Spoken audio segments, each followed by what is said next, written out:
Vítame vás na našej 5. téme z prednáškového cyklu Mystická koncepcia antropológie, v tomto úplne že zázračnom veľkom týždni, ktorý sme včera začali. Dnes máme tému askéza a mystika, tak dovoľte pár slov. Veľakrát sme asi počuli pojem život asketický a život mystický. V tých predchádzajúcich prednáškach sme sa aj dotýkali už mystiky a mystického života. A keď spomíname termíny život asketický a život mystický, možno sa nám môže predstaviť otázka, koľko vlastne životov máme. Hovorí sa, že mačky 7 a ľudia, koľko životov máme. Je to tiež len asketický život a mystický, alebo je to možno aj život práci, ktorý máme, život s priateľmi, ktorý tiež je možno trochu iný, život v rodine. Koľko rôznych životov v sebe niekedy vnímame. Je to dobré, že nie sme úplne tá istá osoba, ten istý človek s tým istým obsahom, možno trošku s inou formou, ale s obsahom vo všetkých vzťahoch a vo všetkých oblastiach a okolnostiach, kde sa hýbeme.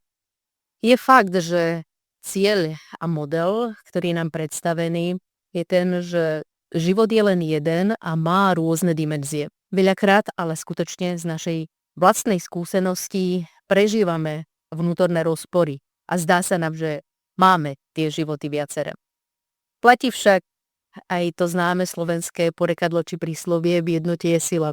A tak keď my chceme byť silní, keď chceme byť tí, ktorí sa nerozpadneme len tak pri nejakej prvej prekážke alebo pri nejakom prvom probléme, tak potrebujeme mať jednotu v svojom vnútri. Jednotu, kde je jasný poriadok, hierarchia, koordinácia, komplementarita, ale kde všetci ťahajú za jeden povraz. A nie sú tam vnútorné rozbroje. Ak sú vnútorné rozbroje, kráľovstvo rozdelené sa rozpadne, to isté aj my. Koľko životov máme, kde ich vnímame? Ako je to vo vzťahu medzi životom asketickým a mystickým? Asketika, mystická, život asketický a mystický. V sobotu sme ukončili jedno veľké obdobie, pôstne obdobie. To obdobie je typické sebazapieraním a pôstom. Ako sme ho prežili? Má to niečo spoločné s askézou? Čo? Kto nám určoval, čom sa máme postiť? Od čoho sa máme zriekať? V čom sa máme obrátiť? To bol ten, ktorý určoval ten poriadok, hierarchiu, koordináciu. Bola som to ja, alebo bol to niekto iný? A kto? Akú úlohu tam mal Boh? Ako sme spomínali, tí, ktorí ste tu už boli, tak každý človek, taká tá základná naša štruktúra hovorí, že sme technicky povedané zložení z tela, duše a ducha. A zase, keď to povieme takto, tak to môžeme rôzne usporiadať. Čo je to prvé? Čo je to podstatné? Aká je tam zase hierarchia, poriadok? Na zakladateľ Fernando Rielo ten poriadok ustanovuje tým, že človeka definuje ako psychosomatizovaného ducha, čiže už je tam nejaký poriadok. Duch je ten, ktorý je psychosomatizovaný a teda istým spôsobom má formovať a riadiť dušu a telo. Kto v našom živote riadi naše rozhodnutia, naše slova, naše skutky? Sú to naše telesné vášne, naše emócie z duše, alebo je to duch, ktorý spoznáva, kde je pravda, dobro, krása a podľa nich, podľa tohto spoznaného sa rozhoduje. Ak je to duch, tak sme duch, ktorý má dve zase tak technicky povedané zložky. Hovorili sme o tej formálnej časti nášho ducha, ktorá je časť stvorená, a o transcendentnej, ktorá je nestvorená, alebo bliata. A tá stvorená časť v štruktúre nášho ducha, podľa antropológie nášho zakladateľa, má v sebe schopnosť štruktúrálnu aj funkčnú, kde v tom našom duchu sú centrá, ktoré existujú úplne u každého človeka. Centrá, ktoré nás uschopňujú a majú tú schopnosť jednoty, percepcie, čiže vnímania a komunikácie. Rovnako majú schopnosť inteligencie a vôle. Toto sú základné štruktúry nášho ducha, stvoreného. Ešte raz. No a tá nestvorená časť nášho ducha, časť bliata, je tá, kde prebýva Boh, kde prebýva Božia konštitučná prítomnosť s jeho génmi. A táto časť bliata, ktorá istým spôsobom nás už geneticky robí Božími deťmi, tak je tá, ktorá nám umožňuje spoznávať a zjednotenie sa s ním, pretože má v sebe zárodky jeho atribútov, jeho života. A tu v tejto sfére nášho ducha, v tejto bliatej, a zase táto štruktúra nášho ducha je vlastná úplne každému z nás. Nie je nikto, kto by ju nemal. Bez toho by sme neboli ľudia. Od nášho počatia ju máme, tak ako nás Boh tvorí. Ako tvorí ducha, tvorí tú formálnu časť a plus v tom momente vlieva svoje gény do nás. A vďaka tejto sfére môžeme vnímať pôsobenie Boha v nás. Je to to, čo nás robí na jeho podobu a obraz a robí nás schopnými jeho nasledovať. Otázka v rámci úvodnej, ktorú sme položili v tejto téme o našom vnútornom poriadku, hierarchii, usporiadania, priorít, aj vzhľadom na vnútornú štruktúru nášho ducha, je tá, ako rozmýšľame a sa rozhodujeme. Je to naše rozhodovanie, rozmýšľanie vychádzajúce z dialogu s našim Bohom, z inšpirácie v ňom, podľa jeho hodnôt, a teda vychádza celý náš vnútorný aj vonkajší život z týchto jeho génov, zo spoločenstva s ním, alebo aj keď žijeme duchovný život a tá hierarchia je, že duch usporiadáva naše myšlienky, slová, skutky a tiež aj naše emócie a to, čo robí telo, ale je možné, že to vychádza z ducha, z tej iba formálnej štruktúry, kde my sme tí, ktorí síce používame schopnosti, ktoré tam máme, čiže používame našu inteligenciu a hľadáme, čo by mohlo byť pre nás dobré, ale nerobíme to podľa hodnôt a princípov, ktoré nám ponúka náš Boh. Inými slovami, koho berieme ako majstra, ako referenciu v našom živote. A teda toho, kto vie, ktorý je pre nás vhodný ten ďalší krok. Aj v pôste, aj v sebazaprení. Vraciame sa zase k tej úvodnej otázke ohľadne pôstu. Často si robíme predsavzatia, často vnímame, že je dobré sa obrátiť a zmeniť v rámci našej cesty dozrievania a rastu. Ako sme my hľadali oblasť, na ktorú sa sústrediť? Bola to tá, ktorá mne sa zdala prioritná, pretože mňa nejakým spôsobom buď otravovala, alebo ja som ju považovala za podstatnú, alebo bola tam tá otázka na nášho Boha.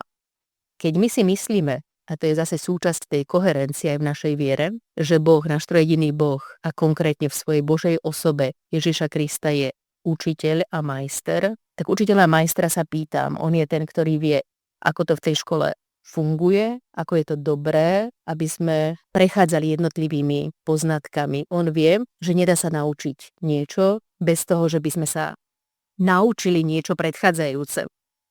Aký vzťah zase v tom našom vnútornom poriadku rozmýšľanie, rozhodovaní máme? Berieme Boha ako majstra, ideme do toho dialogu, pýtame sa ho na ten ďalší krok, čo je dobré, alebo to máme prehodené a fungujeme tak, že ja viem, čo je dobré, ja viem, čo dneska potrebujem vybaviť, čo dneska potrebujem zvládnuť, ako sa potrebujem správať, aká nejaká čnosť, alebo naopak nešvár ma trápi a teda čoho sa mám zbaviť.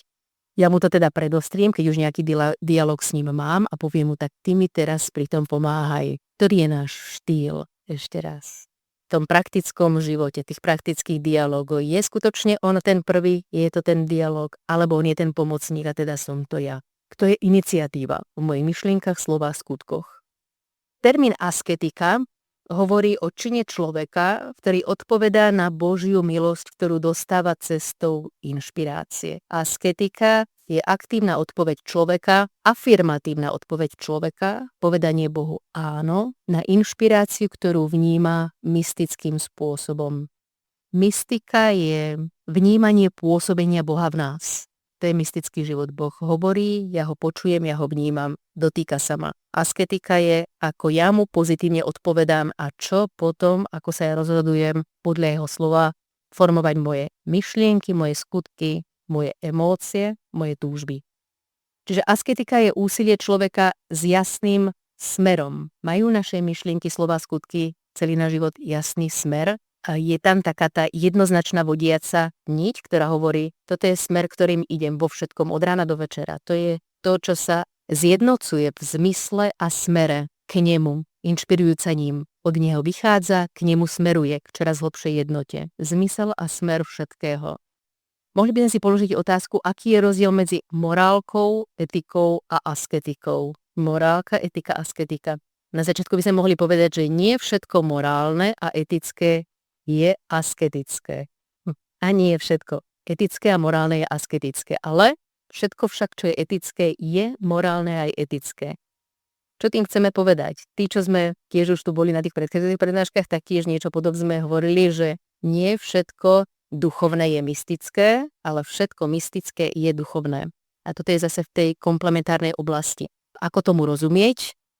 Keby sme si chceli povedať, čo to je etika, čo to je morálka a čo to je asketika, tak začínajúc etikou povieme, že etika je veda, ktorá študuje princípy správania človeka a ktorá hľadá, aké sú tie princípy, aby to správanie človeka bolo dobré. Čiže etika študuje a hľadá správanie človeka, aké sú tie formy, aký je ten obsah správania, aby to správanie bolo dobré, aby viedlo k dobru. Princípy správania človeka. A morálka zase je tá, ktorá študuje zákony tohto správania. Aké sú zákony dobrého správania? Najjednoduchšie je to asi vždycky vysvetliť na príklade. Napríklad, etický princíp dobrého konštruktívneho správania človeka je princíp bratstva. To je niečo, čo vedie k životu, čo vedie k niečomu konštruktívnemu. Čiže princíp etický je bratstvo dobrého správania. A morálny zákon teda tento princíp konkretizuje, morálka od tie zákony, čo teda konkrétne máme robiť, ako sa to prejavuje v tom konkrétnom živote, že sme bratia. Tak dobre, bratia sa nezabíjajú, bratia si neklamie, bratia si nekradnú, to je morálka, morálne zákony. Princíp bratstvo všeobecný určuje ten jasný smer. Zákon, ako to prežívame. Kde je v tom asketika? Asketické správanie je to, kedy človek žije podľa morálnych a etických princípov, ktoré však jednoznačne vedú k Bohu. Čiže zmysel a cieľ morálky a etiky je spoznávať, zjednotiť sa, pripodobniť sa, nasledovať Boha. Teď to začne byť asketické, keď tá referencia je Boh. Ak nie, ja môžem mať aj iné motivácie. Ja môžem mať motiváciu, áno, byť perfektne morálne dokonalá, aby ma tí druhí obdivovali, aby ja som bola tá, ktorá je na tom nejakom piedestáli. To ale nie je asketika. Termín asketika je vždycky tá, ktorá ma vedie k jednote s Bohom. Referencia je on. Nie som cieľ ja, ale Boh. Ak je niečo iné cieľ, to je jedno čo. Môže mať aj cieľ len, dobre, tak naučiť sa dobre nekradnúť. Väčšinou ten cieľ je naučiť sa dobre kradnúť, ale môže mať aj takýto cieľ, čiže môže mať nejaký cieľ, dobre, tak dokonale rozvíjať si XY dôvodov nejaký princíp, nejaký zákon. To vtedy nie je asketika, je to morálne správanie, etické správanie podľa nejakých princípov z rôznych dôvodov. Plnosť nášho života je v mystike a asketike, kde asketika je inšpirovaná mystikou a svojou aktívnou odpoveďou na inšpiráciu umožňuje žitie vo virtuóznom kruhu. Čiže nie vo vicióznom, vľudnom kruhu alebo virtuóznom kruhu. Tento nádherný dialog, táto spolupráca, táto inšpirácia s Bohom, moja aktívna odpoveď na inšpiráciu umožňuje, že ja som schopná vnímať viac a on môže vo mne pôsobiť viac, môže ma viesť viac a ja zase natoľko, nakoľko mu odpovedám, natoľko sa mi otvára obzor do úplne že nekonečného a bezlimitného sveta. Asketika teda nie je veda, je metóda. My ľudia sme veľakrát pokúšaní z rôznych dôvodov si vymeniť cieľ za prostriedok. To je jedno z veľmi častých pokúšení. Meniť cieľ za prostriedok. A rovnako aj asketiku si dáme za cieľ, chceme byť my dokonalí, neuvedomiť si, že to je prostriedok vzťahu. Ten cieľ je vždy o vzťahu s niekým, kto je že dokonalosť a nakoniec zdroj všetkého dobrého v našom živote. Čiže asketika nie je nikdy cieľ. Kedy my si dávame to naše správanie ako cieľ? Vtedy veľakrát aj sa nám nedarí. Lebo tá jediná motivácia, ktorá nám môže dať silu, je skutočne vzťah, je láska. To je jediná. Ak máme inú motiváciu len my, z našich vlastných síl a podobne, tak to môže to chvíľu ísť, ale to sa vždycky rozpadne, cesta do slepej uličky. Asketika je metóda, nie veda. Len mystika je veda, teda spoznávanie. Veda je súbor poznatkov, ako sme tiež úplne na začiatku hovorili, súbor pravdivých poznatkov, reálnych poznatkov. Asketika nás k nemu vedie, ale na nej nedáva. Asketika nás uschopňuje, nás otvára. Vďaka nej robíme ďalšie kroky, ale nie je ten obsah. Asketika nemá v sebe obsah. Čiže áno, v rámci úsilia asketického, ktorý nás vedie k tomu otvoreniu sa na obsah, otvoreniu nášho ducha na vnímanie Boha, je úsilie a odpoveď na otázku, od čoho sa máme postiť, čo nás naplňa, kde sme si my to naše vnútro, náš život zahltili a on k nám nemôže prichádzať. Od akých myšlienok, slov a skutkov, ktoré majú koreň vo mne a nie v ňom. Ten koreň, motivácia, svetlo, kde je v ňom, kde ako malé dieťa sa pozeráme na ňo, necháme sa ním osvetliť a kde naopak ten koreň mojich myšlienok, slov, skutkov je v mojich neusporiadaných vášniach, ktoré majú za cieľ len ich uspokojenie, ktoré sú to v mojom živote. Jediným motorom, úmyslom, ktorý nikdy nesklame, je láska. Ježiš nás nevolá plniť prikázania, to je celé evanjelium, keď si my pozrieme od začiatku až do konca, toho sa vždy tak za hlavu chytá. Vy stále chcete byť dokonalí a tie prikázania plniť. Byť tí, ktorých obdivujú a ktorých vidia. Typický diskurs, typický prejav Ježišov je: bolo vám povedané, ale ja vám hovorím. Je niečo viac. Je to o tom vzťahu. Je to o tom výdení zo seba.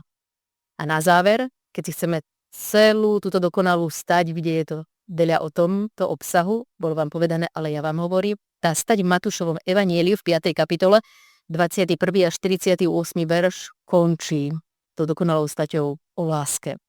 Bolo vám povedané, miluj svojho blížneho a budeš nenávidieť svojho nepriateľa, ale ja vám hovorím, milujte svojich nepriateľov a tak buďte dokonali, ako je dokonalý váš nebeský Otec. A to proste nejde inak ako žitie z tohto jeho génu v jednote s ním, v jeho inšpirácii, v jeho sile, v jeho moci.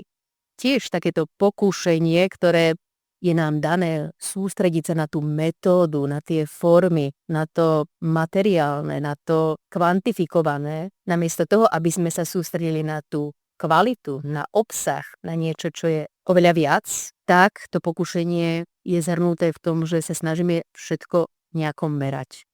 Pravda je však taká, že jediná miera Kristovej lásky, ktorú nám ponúka, je milovať bez miery. Bez miery. Kde my počítame, kde sa snažíme si zaslúžiť veci. Zaslúženie, počítanie. Je tiež fakt, že jediná láska je tá, ktorá umožňuje pravdivé videnie skutočnosti. Spomínali sme to pri tej predchádzajúcej prednáške, kde sme hovorili o ideológiách a o rôznych deformáciách nášho vnímania. Láska je presne tá, ktorá je jediná. My nenahradíme ideológiu so všetkými svojimi deštruktívnymi a reduktívnymi charaktermi žiadnou inou ideológiou. Cesta von z ideológie je jedine láska, neexistuje iná cesta. Jedine láska umožňuje pravdivé videnie skutočnosti, pravdivé spoznávanie a pravdivé vzťahy. Pretože láska vedie našu inteligenciu až za hranice našich schopností, láska vedie vôľu až za hranice našich schopností. Láska vedie jednotu až za hranice našich schopností, kde prichádzame k tej vízii, ktorá má tú šírku potrebnú na skúsenosť reálnu s pravdou, dobrom a krásou, ktorým je on. Na záver už len nech tento veľký týždeň je týždňom hlbokého, radikálneho odvrátenia sa, radikálneho rozhodnutia sa, odvrátiť sa od nás samých, od merania, od počítania, od súťaženia a jednoznačné obrátenie sa a rozhodnutie sa zjednotiť sa jedine s ním, s jeho krásnym, dokonalým tajomstvom bezlimitnej, bezhraničnej, za každých okolností otvorenej lásky, kríži a následne zmrtvých staní. Michal, máš slovo, ďakujem. Ďakujem, Jane. Páter Antonín sa ospravedlňuje, že tu dnes nemôže byť s nami. Pozdravuje všetkých. Poslal pár myšlienok, ktoré v niečom doplňajú a v niečom sú podobné, čo už spomínala tak pekne Jana. Ja by som to mal predniesť, tak sa budem snažiť. Tak najprv askéza. Ako bolo povedané, askéza nie je to isté, čo morálka. Morálka je skôr norma správania zameraná na dobro a v rôznej forme ju majú všetky náboženstva vrátane ateizmu. Askéza je úsilie o naplňanie Kristovho posolstva, zameraného na svetosť, ktorá všetky morálne normy presahuje. Zároveň je pravda, že morálku a askézu od seba nemožno oddeľovať. Avšak nie všetko morálne je asketické, zatiaľ čo všetko asketické je aj morálne. Morálny zákon reálne existuje, ale existuje preto, aby ho Kristus pozdvihol k sebe. Aby ho pozdvihol z úrovne morálnej normy na úroveň posvedzujúcu. A túto výsostnú posvedzujúcu asketickú úroveň posvedzuje sám Kristus svojím vykúpením. A toto pozdvihnutie vidíme napríklad vo chvíli, keď Petrovi na jeho otázku, či má odpustiť svojmu bratovi snáď až 7 raz, Ježiš odpovedá známe, hovorím ti, nie 7 raz, ale 77 raz. Aj toto pozdvihnutie vidíme v slovách. Milujte svojich nepriateľov ako sami seba. Dobrorečte tým, ktorí vás nenávidia. Žehnajte tým, ktorí vás preklínajú. Ak ťa udrie niekto na jednu tvár, nastav mu aj druhú. Ak ti niekto berie košeľu, nechaj mu aj plášť. A ak ťa niekto núti ísť s ním 1 míľu, chod s ním 2. Rovnako dôležité je, aby sme to všetko nerobili ani porazenecky, ani triumfalisticky. Askéza si žiada, aby sme to všetko robili tou najvyberanejšou láskou, nami vedenou až k našim vlastným limitom. To znamená, miluj svojho nepriateľa tou najvyberanejšou láskou. Nastav druhú tvár nie pyšne alebo s teatrálnou pokorou, ale s autentickou pokorou lásky. Tomu, kto ťa nenávidí, dobroreč slovami, ktoré ti inšpiruje Duch Svätý. Tomu, kto ťa preklína, žehnaj s vedomím, že on je tak, ako ty, synom nebeského Otca. A tak ďalej, a tak ďalej. Taká askéza je prikázaním. Budeš milovať bez hraníc. Ako vidíme, je to úsilie. Ale už to nie je len úsilie o zachovávanie normy. Už je to úsilie asketické, ktoré sa stále hlbšie a hlbšie prepája s milosťou, čiže s mystickým životom. Preto nás askéza vedie ku Kristovým slovám: vy buďte dokonalí, ako je dokonalý váš nebeský Otec.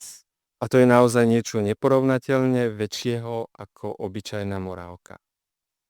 Mystika. Jediný spôsob kresťanskej mystiky je synovstvo, lebo Boh je našim Otcom. A večné dedičstvo, o ktorom hovorí svätý Pavol, z nás robí jeho deti. A ako jeho deti, jeho synovia a dcéry, z Otca všetci vychádzame. Pochopiteľne z Neho nevychádzame z prirodzenosti. Z prirodzenosti je jeho synom iba druhá Božia osoba, Ježiš Kristus. My z Otca vychádzame z milosti, práve ako jeho mystický obraz a mystická podoba.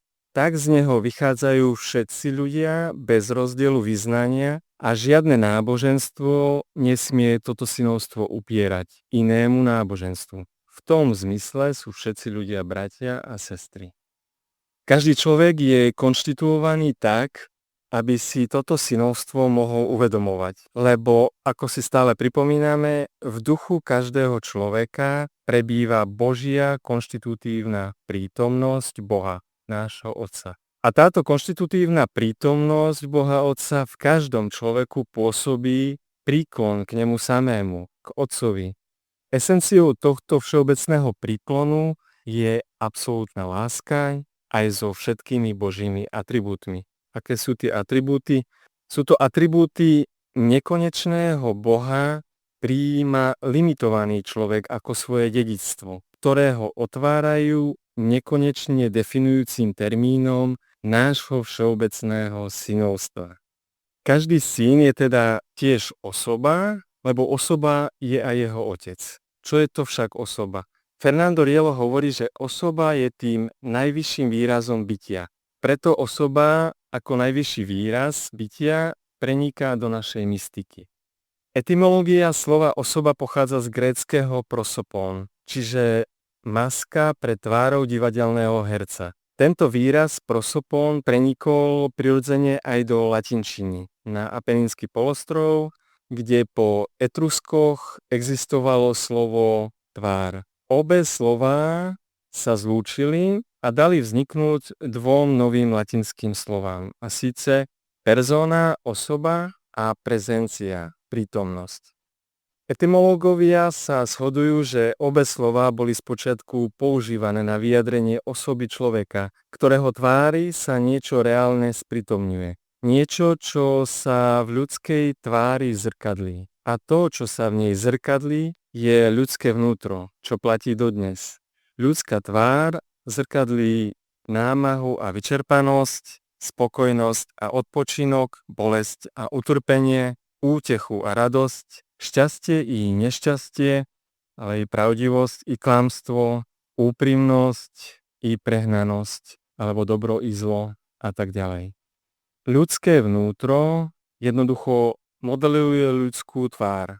Vieme, že ju modeluje autenticky aj neautenticky. Ale iba to, čo je v tvári autentickej, je hodné zdieľania. A to najobraznejšie, najzáväznejšie zdieľanie sa nachádza v stretnutí tvárou v tvár, osoby s osobou. Prirodzenosť človeka je duchovná, pretože človek je definovaný ako osoba. Pýtame sa konečne, čo presne robia Božie osoby v našom ľudskom duchu? Odpoveď znie, Božie osoby dávajú ľudskému duchu tvár, a to doslova. Božie osoby prenikajú nielen ľudským duchom, ale aj jeho dušou a telom, najmä jeho telesnou tvárou. Prenikajú celým človekom a oživujú ho na svoj obraz a podobu. Božie osoby v ľudskom duchu robia svoju mystickú prosopopéju. Osoba človeka je k obrazu a podobe Božej tváre priamo utvorená. Tak stvorená, aby k obrazu a podobe svojho stvoriteľa mohla byť dotváraná stále dokonalejšie a dokonalejšie. Toľko slov a zmyšlienok od Antonína. Takže ďakujem pekne.